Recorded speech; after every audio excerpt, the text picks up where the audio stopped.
Ladies, gentlemen, members of the Unboxer Rebellion, welcome to another very special unboxing. What we have here today is a copy of the Plain Language Guide. What this is a common sense guide to Chapter 68 of the New York City Charter, which is the ethics law that governs all New York City public servants. And the only place you are going to be able to get your hands on this bad boy is direct from the New York City Conflicts of Interest Board. I checked. Amazon didn't have it. Barnes & Noble didn't have it. The Strand, no. Book Culture, no. The NYU bookstore had me removed for being too much of an influencer, but I didn't see it there either. Anyway, less talks, more unbox. Overall, really clean design, nice packaging. Oh, here we go. All right. We got some CD documentation, whatever this is. Get off my table. Stop. I'm not stopping for anyone. No charger cable. It's kind of weak sauce, but we do have this really nice splash of color here. Oh, that addicting inbox scent.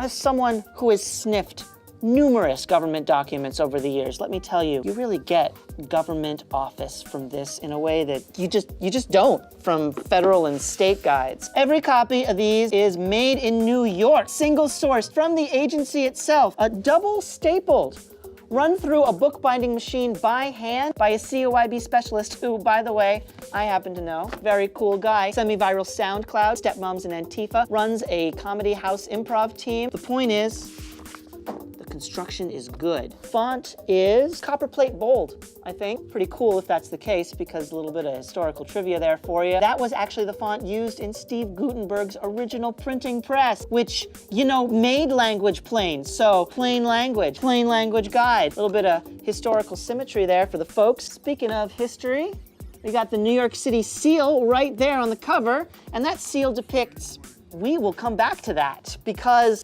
what's important is, does this product do what it says it's gonna do? And does it do it well? So I'm gonna pretend that I am a New York City public employee, and I wanna know what's allowed and what's not allowed when it comes to my city position. Can this product provide me with that kind of information in a timely, accessible, easy to use format? Let's find out. Oh, hear those pages? A little bit of ethics ASMR there for the fans. Oh, we got the table of contents. Bam, just like that. We've got gifts, gratuities, and tips. Here's a tip, by the way, if you haven't already, make sure to like and subscribe so you never miss one of these videos. Confidentiality, post-employment rules, the revolving door bar, superior and subordinate financial relationships, pretty important for a boss like me. Moonlighting, great film. No disrespect to La La Land, but it definitely deserved that win. Job seeking, misuse of city resources. I'm guessing the answer there is don't. Here it is, misusing one's city job for private advantage.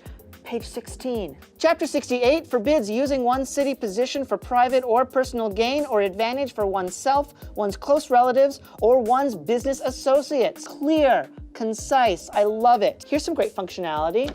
They actually break it down into simple, easy to understand language, and they include numerous examples of conflicts of interest, of misusing city position for free. So, for instance, I could not use my city badge to jump a line, or send my city staffer to run my personal errands, or use my city email account to try to coerce a vendor into supporting my side hustle as a prolific Twitch streamer, belligerent irony boy, Patreon-supported mommy blogger, illustrating character portraits for online role players, an Etsy witch, 4chan wizard, the person writing all those Slate articles, programming a bot farm to cyberbully NATO, micro-targeting Facebook ads for Recep Tayyip Erdogan, Elon Musk's mega consultant / speechwriter, an independent contractor that solves CAPTCHAs, selling market-based healthcare solutions to autonomous Uber fleet, crowdfunding for an AI that produces game theory optimal play of Wario World, crowdfunding for an AI that produces game theory optimal recaps of Westworld, former UN Secretary General Boutros Ghali, arbitraging truffles, making a Vice video about arbitraging truffles, making a BuzzFeed video about the interns who made the Vice video about arbitraging truffles, kickstarting a video game I will never make, think piece janitor, Minecraft-based venture capitalist, the guy in your DMs who's like, hey there, troublemaker, booking agent for Leroy Jenkins, Rankins, Instagram athleisure celebrity, Imager moderator, 9gag Reiki healer, political cartoonist whose characters wear shirts explaining what they depict, e.g. Polyphemius wears a shirt that says The Deficit as he menaces Odysseus, who wears a flannel that says Hardworking Americans, conspiracy theorist / New York Times editorial columnist, eBaying katanas made from fake meteorite, paid spokesman for an NSA-backed cryptocurrency, periscoping your nephew's bluegrass band, trading Magic the Gathering cards on Alibaba, trading spouses on Alibaba, semi-professional anime fan dubber, the writer and director of Mass Effect Andromeda, nootropics researcher for Joe Rogan, Loot Crate casino magnate, running a GoFundMe for a tank that tweets about Marxism, curator of the world's most popular train and railway photo blog, connoisseur of fatal Brooklyn cheeses, escape room strategy guide editor, whoever keeps farting at sleep no more, former UN Secretary General and Judeo-Christian hip-hop star Boutros Galilee, shaman webmaster for Mystical Listicles, shaman webmaster for The Washington Post, the guy who pulls out the Ethernet cable whenever a programmer is about to say something problematic, chief oncologist at Sloan Kettering, chief phrenologist at Jordan Peterson's house, or selling your delicious young blood cells to a coterie of reclusive billionaires. Which makes total sense, because whatever you do on the side, you definitely don't want that private interest mixed up with the public interest that you serve. And the vendors or other people that you're dealing with, they don't want to be dealing with that kind of stuff when they're trying to interact with a public official. So yeah, cool. Overall impression, solid, portable, easy to use ethics solution, great response time on our trial question, good amount of content. I can definitely see using this if you are some kind of city employee, someone doing business with the city, any kind of lawyer really, or just as a collector's item for policy wonks and sociopaths. Now,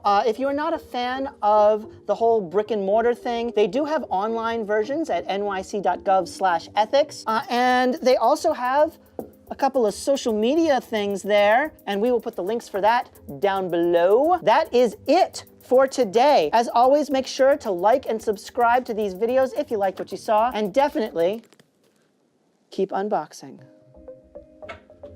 Boutros Galilee.